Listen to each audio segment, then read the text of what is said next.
Mejor lo viejo conocido que lo nuevo por conocer. Una frase nica.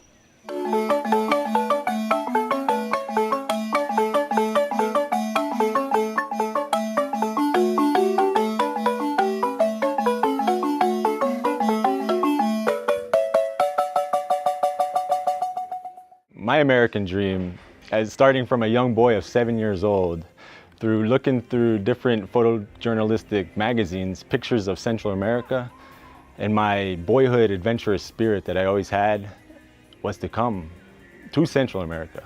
That's my American dream.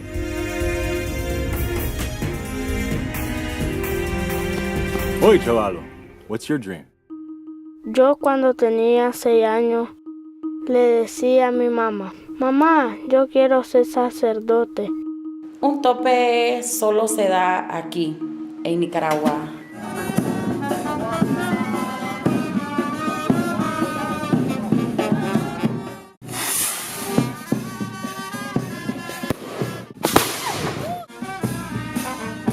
Wow, pero ¿por qué bailan? ¿Por qué saltan o por qué brincan?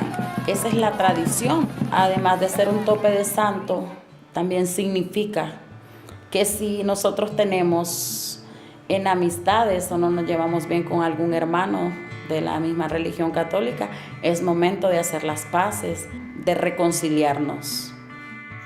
Como en los 75, los 70 por ahí, y los gringos no podían venir aquí porque los mataban.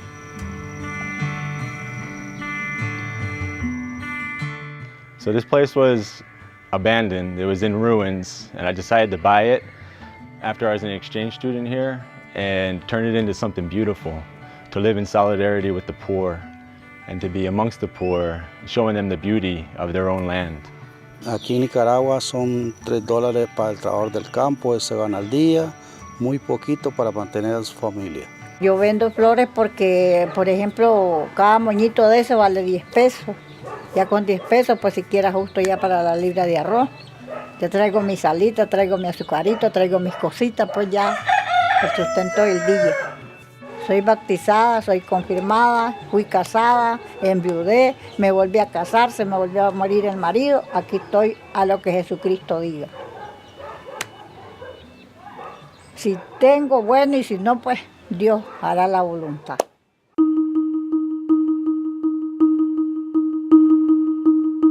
When I come to Nicaragua, I walk a lot. It gives me an opportunity to sacrifice, to be in solidarity with the other people around here who don't have cars, who don't have a means for transportation, and also an opportunity to meet people. That's how I've met the most of my friends, is just walking on the streets. You meet the shopkeepers, you meet the homeless in the park, you meet a kid walking on their way to school. It's just a great way for encounter, not just with nature, but also with other people. Very excited when I found out that Guadalupe Gardens Mission had a neighbor in San Marcos. It's a project called Los Quinchos. And Los Quinchos is just an endearing term for the young boys. It was founded by a woman from Italy named Zelinda, and her motto was never again a child on the streets. And she founded this home, a finca farm for boys who come from rough family backgrounds or who live on the streets or have addictions. Personally, for me, it's been very hard. Sometimes going to Los Quinchos, especially with my limited Spanish, trying to show the teens that I'm more than just another number, another visitor, that I'm trying to help them to learn that I'm there as a friend, like building relationships, and that's something that the Catholic Church and a lot of the saints have a long time been emphasizing, is that as Catholics, we're not just there to give goods, we're there to show love, show God's nature through our friendship evangelization.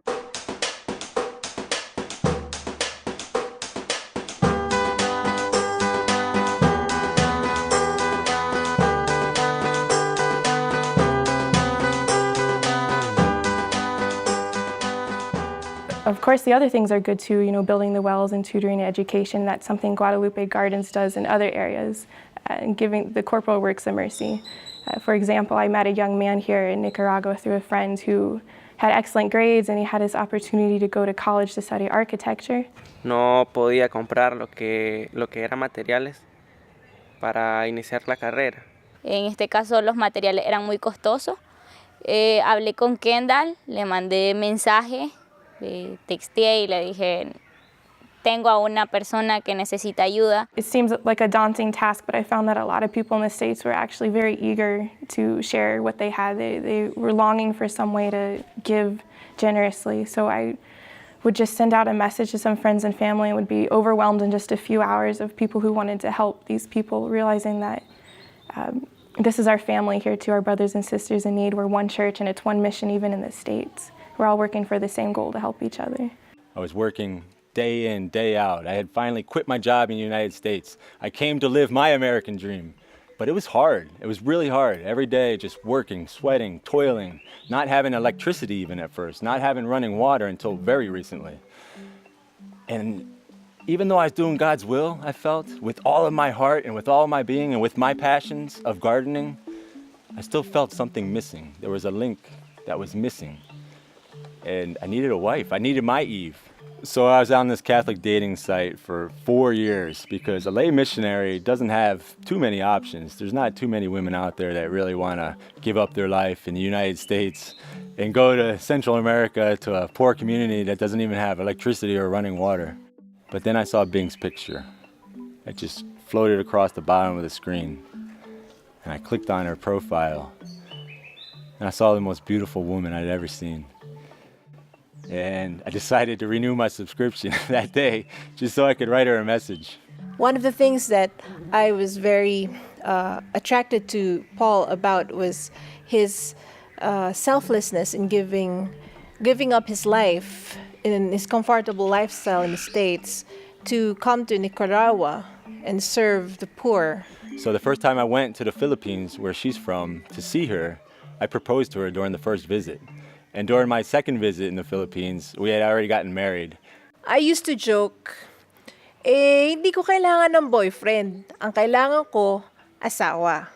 And we spent our honeymoon in the Philippines first, and then here in Nicaragua to start our new life, our new missionary life as a family here in Nicaragua. And then a month later, after we got to Nicaragua, the Lord blessed us with a pregnancy. On Christmas Day, the worst happened. I woke up with a blood pressure of 200/100. My wife has chronic high blood pressure, which is very dangerous, of course, for pregnancy. And so I had an emergency cesarean on Christmas Day. Our little Miriam Grace was brought into the world at only 6 months old, so she was 3 months premature. She almost died many times. She had a brain hemorrhage. She had a hole in her heart. She had a blood infection called sepsis, which is very dangerous for a small child. She had a lung collapse on her second day of life. And there were so many struggles she faced early on, but we could tell she was a fighter. She was in her incubator, literally all by herself. We could come, we could lay hands on her, we could touch her, we could sing songs to her, but we could not take her out of that little environment that was keeping her breathing until Valentine's Day. My wife got to hold her for the first time, but then with our newborn baby, I really didn't know how we would be able to support her and keep her not only alive with the special needs that she had, but to keep sustaining her life. I never had a doubt of building the mission, but it was my first time where I doubted that we could sustain ourselves in this mission. We didn't know where to get money to pay all the hospital bills. Paul was ready to give up on the mission. He thought that we needed to sell our property. And I had to talk to my wife and say, can we make this long term? Can this really happen? I was looking for an excuse to finally get out, start a normal life somewhere. We are missionaries, and we're going to do this mission as a family. And God did not disappoint us. From all over the world, funds came in from our friends, from our families, even from people we had not even met, but who have heard about us. And miraculously, we were able to pay the hospital bills. And that's the moment we're in right now. We're trusting God. He provides. He's been providing for us. He's teaching us that trust.